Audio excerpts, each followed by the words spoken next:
सर्वे भवन्तु सुखिनः, सर्वे सन्तु निरामयाः, सर्वे भद्राणि पश्यन्तु, मा कश्चित् दुःखभाग् भवेत्। परम मंगलमय परमात्मा श्री राधा माधव भगवान की महती कृपा सब पर बनी रहे, सभी सुखी हों, सबका कल्याण हो, कोई भी प्राणी दुखी ना हो। हम लोग एक दृष्टांत पर चल रहे थे।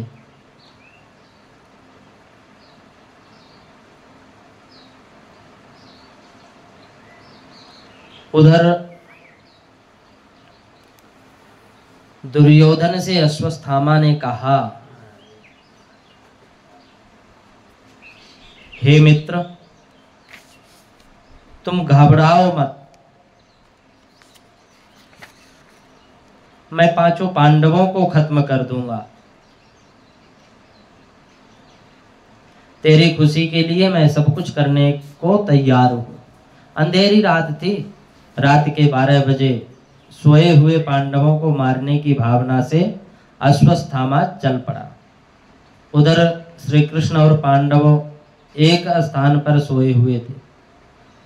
श्री कृष्ण भगवान तो अंतर्यामी थे, अश्वत्थामा के बुरे विचारों को जान गए और पांडवों से कहा, चलो आज हम सब ब्रह्म सरोवर में स्नान करने के लिए चलते हैं। युद्ध समाप्त हो गया है। कुरुक्षेत्र जाकर रात को विश्राम करेंगे और प्रातःकालीन शुभ मुहूर्त में स्नान करेंगे। कहकर पांचों पांडव और द्रौपदी को साथ लेकर श्री कृष्ण वहां से चल दिए। उधर अश्वत्थामा रात को महलों में आया और बिना कुछ देखे बिना कुछ सोचे वहां पर 5 द्रौपदी के पुत्र सो रहे थे, उनको मार डाला और 5 के सिर को लेकर के दुर्योधन को देते हुए कहा, मैंने 5 पांडवों को मार डाला है, लो उनकी ये सिर मैं लेकर के आया हूं। दुर्योधन ने मशाल जलवाई तो प्रकाश में देखा कि ये 5 पांडवों के सिर नहीं है, ये तो उनके राजकुमारों के सिर हैं। देखकर बड़ा भयभीत हुआ, मौत सामने नजर आने लगी। सोचा भीम अर्जुन अब मुझे छोड़ेंगे नहीं, छुपने के लिए स्थान खोजता हूं। इधर जब श्री कृष्ण और 5 पांडव कुंती और द्रौपदी स्नान करके राजमहल में आए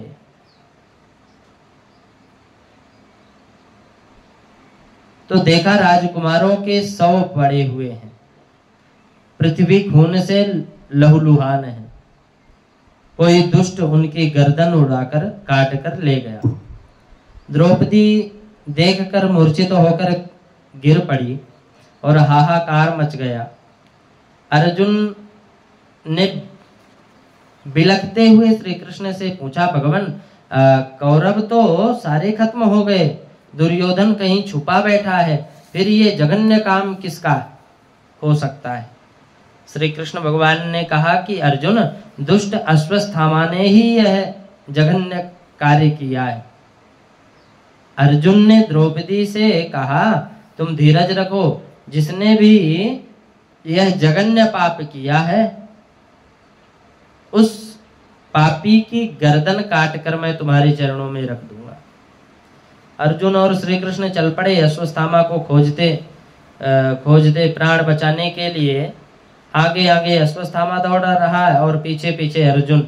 अंत में अर्जुन ने उसको पकड़ा, उसके केसों को पकड़कर घसीटते हुए वो उसको द्रौपदी के चरणों में लेकर के आ गए और डाल दिया। कहा, यह पापी है, तुम्हारे पुत्रों का हत्यारा है। मारने को ज्यों अर्जुन ने तलवार उठाई, अश्वत्थामा ने दोनों हाथों को जोड़कर द्रौपदी के चरणों में गिरा और प्राणों की भीख मांगी।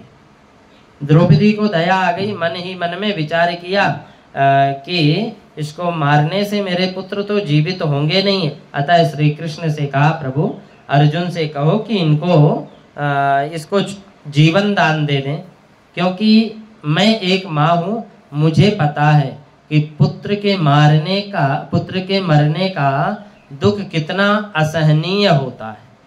जब उसकी माँ को पता चलेगा तो उसका पुत्र मारा गया, बेचारी वह भी रोएगी, दुखी हो जाएगी। इसलिए अर्जुन से विनती करती हूँ कि इसको छोड़ दे। धन्य है द्रौपदी जिसके 5-5 पुत्र मारे गए और मारने वाले हत्यारे को जीवन दान दे दिया। यह दया की पराकाष्ठा है।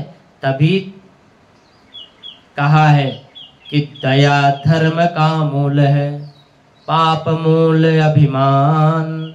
और तुलसी दया न छोड़िए, जब लग घट में प्राण।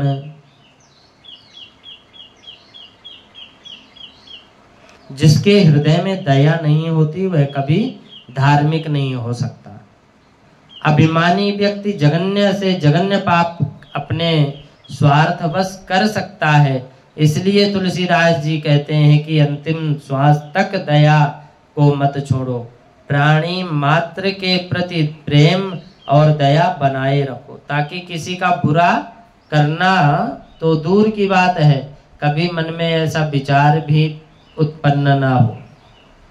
अश्वत्थामा के माथे में जो मणि थी उसको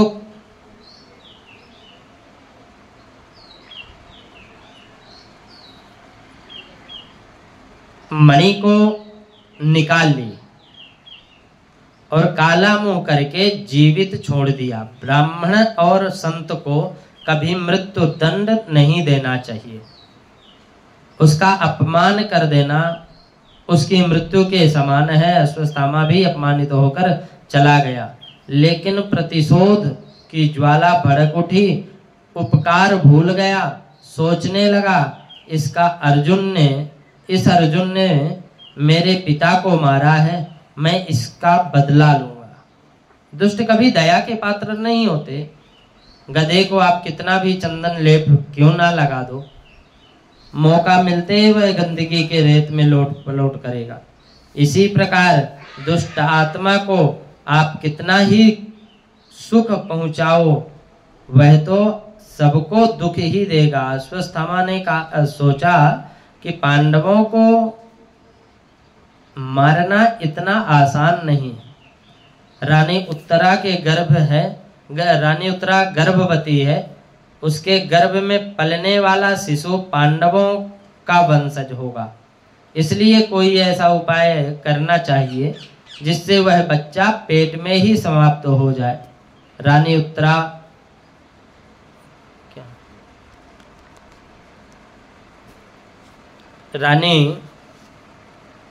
उत्तरा अभिमन्यु की धर्म पत्नी।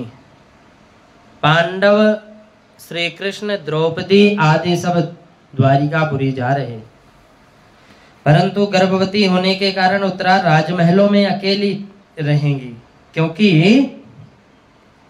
वह साथ जाने में असमर्थ हैं। इसलिए पीछे से बदला लेने का अवसर अच्छा हाथ आ गया है। यह सोचकर दुष्ट अश्वत्थामा ने गर्भ में स्थित बालक को मारने के लिए ब्रह्मास्त्र छोड़ दिया। उस समय उत्तरा श्री कृष्ण का भजन कर रही थी। जो ही ब्रह्मास्त्र ने उत्तरा के अंदर प्रवेश किया तो उत्तरा का शरीर जलने लगा, अंदर शिशु भी जलने लगा। जलने की असहनीय पीड़ा हुई तो वह कराहने लगी और चिल्लाई, पाहि पाहि महायोगिन, देव देव जगतपते, नान्यं त्वद्भयं पश्ये, यत्र मृत्यु परस्परम।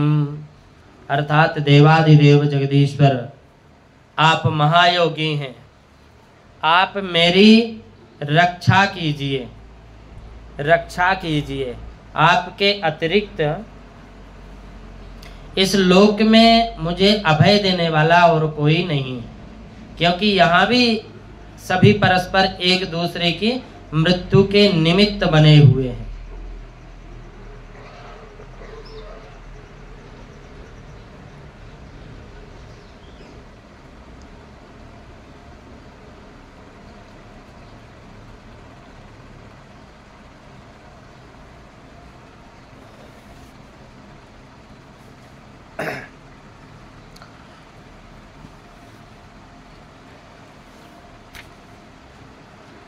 आप सर्वशक्तिमान हैं। यह दहकते हुए लोहे का बाण मेरी ओर दौड़ा आ रहा है।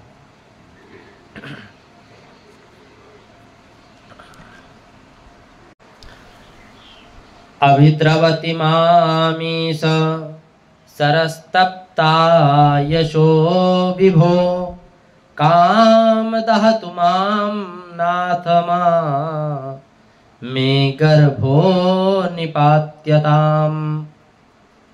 आप सर्वशक्तिमान हैं। यह दहकते हुए लोहे का बाण मेरी ओर दौड़ा आ रहा है। स्वामिन, यह मुझे भले ही जला डाले परंतु मेरे गर्भ को नष्ट ना करे। हे कृष्ण, आप बचाओ। हे कृष्ण, रक्षा करो। इसको घुमा दो। हाँ, रक्षा करो। हाँ, चालू करो। कृष्ण ने जब ऐसी करुणार्ध पुकार को सुनी तो पांडवों की रक्षा के लिए अपना सुदर्शन चक्र वहां छोड़ा और भगवान ने स्वयं सूक्ष्म शरीर धारण करके गर्भ में प्रवेश करके शिशु की रक्षा की। हाँ, वो इसको बता। जन्म के बाद इसी बच्चे का नाम परीक्षित रखा गया। परिइच्छित, परि अर्थात घिरा हुआ, और इच्छित नजरों से, जो चारों तरफ से बुरी दृष्टियों से में घिरा हुआ था। भगवान ने आकर उसकी रक्षा की, इसलिए नाम रखा परीक्षित। विचार कीजिए, हमारे और आपके माता के गर्भ में 9 मास तक सिर नीचे और पांव ऊपर लटके रहे, तब कितनी घोर यातना सहनी पड़ती। जीवात्मा, ठीक, जीवात्मा को उस समय संकट की घड़ियों में कौन रक्षा करता है।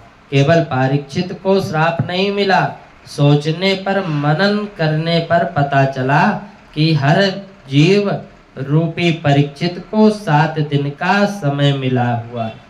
इन 7 दिनों में प्रत्येक प्राणी की मौत अवश्य होती है। वे 7 दिन हैं सोम, मंगल, बुध, बृहस्पति, शुक्र, शनि और रवि। इन्हीं 7 दिनों के अंदर किसी की भी जीवन लीला समाप्त हो सकती। राजा परीक्षित ने पता चलते ही घर बार, सगे संबंधी, राजपाट सब कुछ छोड़ दिया और गुरुदेव सुखदेव जी की शरण में जाकर श्रीमद् भागवत महापुराण का एकाग्रचित होकर श्रवण किया। इस ध्यान का भान ही भूल गया, केवल कथा रूपी आनंद का पान किया और ध्यान लग गया। पर ब्रह्म परमात्मा में वह मुक्ति को प्राप्त हो गया। इसी प्रकार हमें भी परमात्मा की शरण ग्रहण करनी चाहिए तथा परमात्मा के प्रत्येक सद्गुरु की शरण में रहकर अपनी आत्मा का कल्याण करना चाहिए। परीक्षित को भागवत क्यों सुनाई गई? तो